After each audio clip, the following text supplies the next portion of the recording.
توفیق عطا فرمائے۔ انما یرید اللہ لیذھب عنکم الرجس اہل البیت ویطہرکم تطہیرا۔ فرمایا اے نبی کے گھر والوں، اللہ تو یہی چاہتا ہے کہ تم سے ہر ناپاکی کو دور رکھے، وَيُطَهِّرَكُمْ تَطْهِيرًا، اور تمہیں ایسے پاک صاف کر دے جیسے پاک کرنے کا حق ہوتا ہے۔ تو یہ نبی کے گھر کی بات ہے۔ حضور کے اہل بیت کا ذکر اللہ قرآن میں فرما رہا ہے، اور ان کی طہارت اور ان کی پاکیزگی کی گواہی کہ ہم آج نہیں دے رہے، بلکہ 1450 سال پہلے اللہ کے قرآن نے مصطفیٰ کے گھر والوں کی پاکی کا اعلان فرما دیا ہے۔ اب یہ ایک لمبی تفصیل ہے کہ اہل بیت میں کون کون شامل ہیں۔ جس ہستی کی بات آج ہم کرنے آئے ہیں، ان کے اہل بیت میں شامل ہونے میں کسی کا اختلاف نہیں ہے۔ وہ ہستی سیدنا امام حسین کی ہستی ہے۔ آپ کے آل رسول ہونے میں کسی کا اختلاف نہیں ہے، کسی مسلک کا، کسی فرقے کا، کسی عالم کا۔ امام حسین حضور کی آل ہے، بلکہ نسل رسول صلی اللہ علیہ وآلہ وسلم جو چلی ہے وہ امام حسن اور امام حسین سے آگے چلی، اس میں بھی کوئی اختلاف نہیں ہے۔ تو جو صرف نسل رسول نہیں ہے بلکہ نسل رسول کے باقی رہنے کا ذریعہ ہے، اس شخصیت کو آج ہم سلام عقیدت پیش کرنے کے لیے حاضر ہیں، اور جنہیں آقا صلی اللہ علیہ وسلم نے کان میں اذان خود پڑھی۔ کتنا بڑا شرف ہے کہ حضور نے اذان بھی کان میں خود پڑھی، اقامت بھی خود پڑھی۔ اب کسی کے کان میں اگر کوئی پیر اذان پڑھتا ہے، کوئی عالم اذان پڑھتا ہے، تو اس کے لیے باعث شرف ہے کہ میرے کان میں جناب فلاں بزرگ نے اذان پڑھی ہے، لیکن اے آقا حسین تیری عظمت کو سلام ہے، تیرے کان میں اذان خود اس نے پڑھی ہے جس کا نام اذان میں آتا ہے۔ جس ہستی کا نام اذان میں ہے وہ خود اذان پڑھ رہے ہیں۔ جن کے نام کے بغیر اذان ہوتی نہیں، وہ آقا خود حسین کے کانوں میں اذان پڑھ رہے ہیں، خود اقامت پڑھ رہے ہیں۔ اور پھر گھٹی دینے کی بات آتی ہے تو آقا صلی اللہ علیہ وسلم نے اپنی زبان مبارک اپنے نواسے کے منہ میں ڈالی اور اپنا لعاب دہن چسوا کر گھٹی دی ہے۔ حضور نے زبان اقدس جب امام حسین کے منہ میں ڈالی نا، تو ہم نے تو یہی دیکھا کہ حضور نے گھٹی دی ہے، لعاب دہن اندر چلا گیا، لیکن حقیقت میں جب حضور نے لعاب دہن ڈالا نا تو اپنا علم بھی حسین کو عطا فرما دیا۔ زبان چسوائی تو علم مصطفیٰ کا رنگ علم حسین میں نظر آنے لگا۔ اپنی معرفت حسین کو عطا فرمائی، اپنی شجاعت حسین کو عطا فرمائی، اپنی جرأت حسین کو عطا فرمائی، اپنی شجاعت حسین کو عطا فرمائی، اور یہاں تک کر دیا کہ اب جو حسین کو دیکھے گا وہ یہی سمجھے اس نے مصطفیٰ کو دیکھ لیا۔ اب حسین عظمت مصطفیٰ کا مظہر بن گئے۔ اگر کوئی عظمت مصطفیٰ کو دیکھنا چاہتا ہے تو حسین کو دیکھو، تمہیں حسین کی صورت سے صورت مصطفیٰ نظر آئے گی، اور حسین کی سیرت سے تمہیں سیرت مصطفیٰ نظر آئے گی۔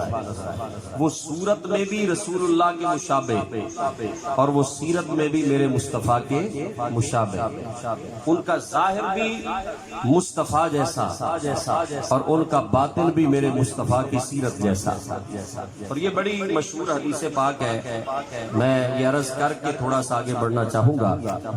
نبی پاک صلی اللہ علیہ وآلہ وسلم آپ اپنے صحابہ کی معیت میں، خوش آمدید، شریف لائیں کہ اللہ نوری صاحب، اپنے صحابہ کی معیت میں ایک دعوت میں جا رہے ہیں۔ توجہ فرمائے، یہ حدیث پاک امام بخاری نے الادب المفرد کے اندر نقل فرمائی ہے۔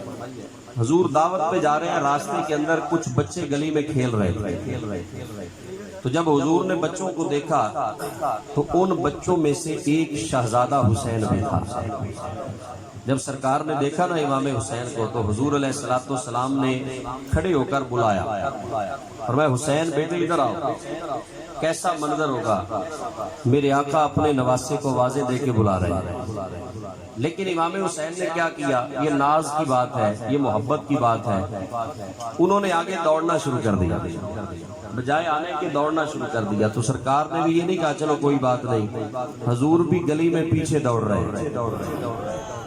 سرکار پیچھے پیچھے، وہ منظر آپ دیکھیں، مدینے کی گلی کا منظر ہے، جناب امام حسین آگے آگے دوڑے جا رہے ہیں، نبیوں کے امام پیچھے پیچھے دوڑ رہے ہیں۔ کیسا عظیم منظر ہے، وہ نبیوں کا امام جس کے تلووں کو جبریل چومے، جس کی ایک جھلک دیکھنے کے لیے قدسی بے تاب رہتے ہو، وہ نبی حسین کو پکڑنے کے لیے دوڑ رہا ہے۔ حضور پیچھے پیچھے جا کے حضور نے پکڑ لیا، پکڑ کے وہ منظر جو مدینہ کی گلی نے دیکھا وہ کیا منظر ہے، حضور نے اٹھایا، اٹھا کے سینے سے لگایا، سینہ مبارک سے لگا کر نہ حضور نے چوما، چوم کر فرمایا حسین منی و انا من حسین۔ یہ حدیث صحابہ سن بھی رہے ہیں، منظر بھی دیکھ رہے ہیں۔ یہ حدیث تو آپ نے سنی ہے، بڑی مشہور حدیث ہے، یہ منظر بھی سن لیں۔ میرے آقا دوڑ کے حسین کو پکڑتے ہیں اور پکڑ کر سینے سے لگاتے ہیں اور پھر بوسہ دے کر میرے آقا چوم کر یہ کہتے ہیں لوگو حسین منی و انا من حسین، حسین مجھ سے ہے، میں حسین سے ہوں، اور احب اللہ من احب حسین۔ آگے حضور نے فرمایا جس نے حسین سے محبت کی اللہ نے اس سے محبت کی، جس نے میرے حسین سے پیار کیا اللہ نے اس سے پیار کیا۔ اب یہ منظر جنہوں نے دیکھا ہو، تو اپنے پیر کے بیٹے کے ہاتھ چومے، تو اپنے مرشد کے بیٹے کے جناب پاؤں چومے، تو اپنے مرشد کے بیٹے کی تعریفیں کرے، لیکن کبھی سوچ تو صحیح، صدیق اکبر نے جب یہ منظر دیکھا ہوگا، خدا کی قسم صدیق حسین سے کتنا پیار کرتے ہو گے، جناب عمر فاروق میرے آقا حسین سے کتنا پیار کرتے ہوں گے۔ یہ حسنین کریمین سے صحابہ اتنا پیار کرتے تھے کہ وہ کہتے ہیں جب ہمارا دل اداس ہوتا نا حضور کو دیکھنے کے لیے تو ہم کیا کرتے، ہم حسن و حسین کو دیکھ لیتے، ہمیں حسن و حسین کی صورت سے مصطفیٰ کا حسن نظر آیا کرتا تھا۔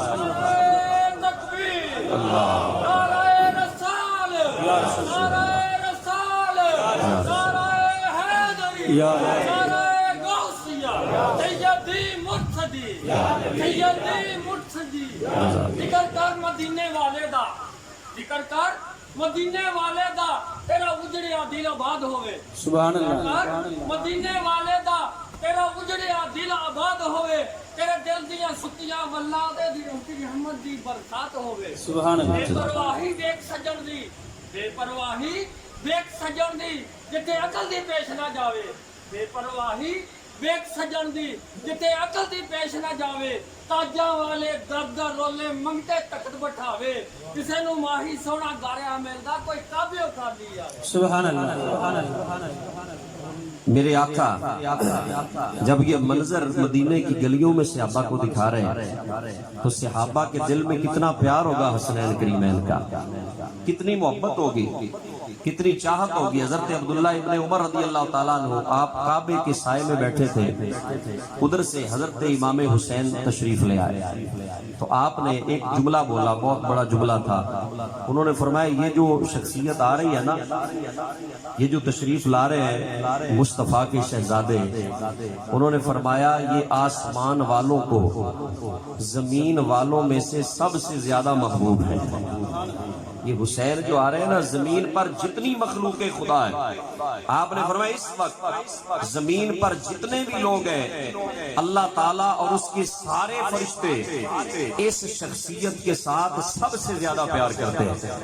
انہیں پتا تھا کہ ان کا مقام کیا ہے، کہ حسین مجھ سے ہے، میں حسین سے ہوں۔ کتنا بڑا جملہ ہے۔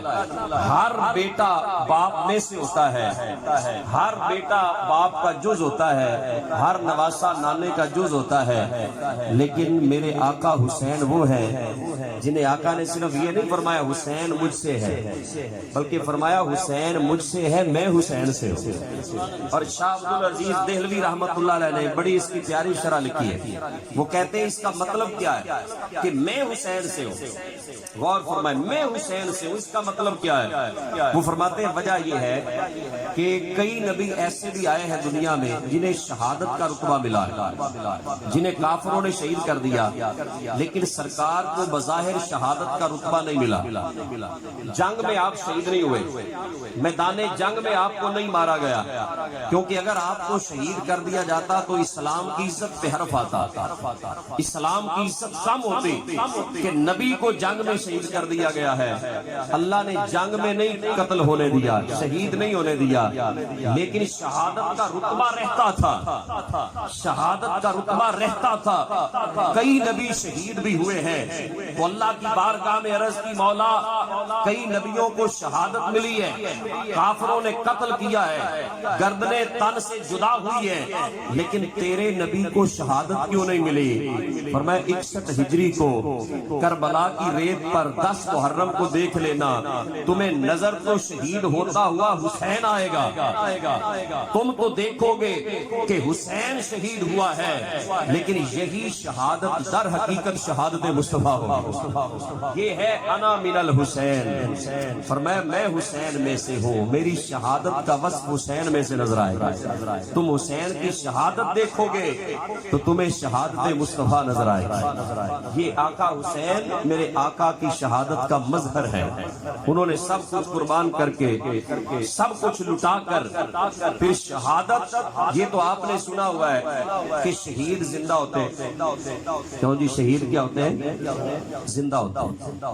یہ قرآن کہتا ہے کہ شہید کو مردہ نہ کہنا ہے نہ مردہ سوچنا ہے، شہید زندہ ہے، لیکن کبھی آپ نے شہید کو بولتے ہوئے دیکھا نہیں ہوگا، جس کی گردن کٹ گئی ہو، سر تن سے جدا ہو گیا ہو، کبھی آپ نے اسے بولتے ہوئے نہیں سنا ہوگا، کبھی آپ نے اسے ذکر کرتے ہوئے نہیں سنا ہوگا، کبھی سبحان اللہ کی پاکی اللہ کی بیان کرتے ہوئے نہیں سنا ہوگا، کبھی لا الہ الا اللہ کا ورد کرتے ہوئے نہیں سنا ہوگا، لیکن 10 محرم میرے آقا حسین سر انور کٹ گیا، جب نیزے کی نوک پہ چڑھا کر کوفے کی گلیوں میں پھرایا گیا تو دنیا نے دیکھا جسم کربلا کی ریت پر ہے، جسم کربلا کی ریت پر ہے، لیکن سر حسین سے قرآن پڑھنے کی آوازیں آ رہی ہیں، سر حسین سے قرآن پڑھنے کی آوازیں آ رہی ہیں، میرے آقا حسین اللہ کا قرآن پڑھ رہے ہیں۔ اور پھر جب آپ کا سر انور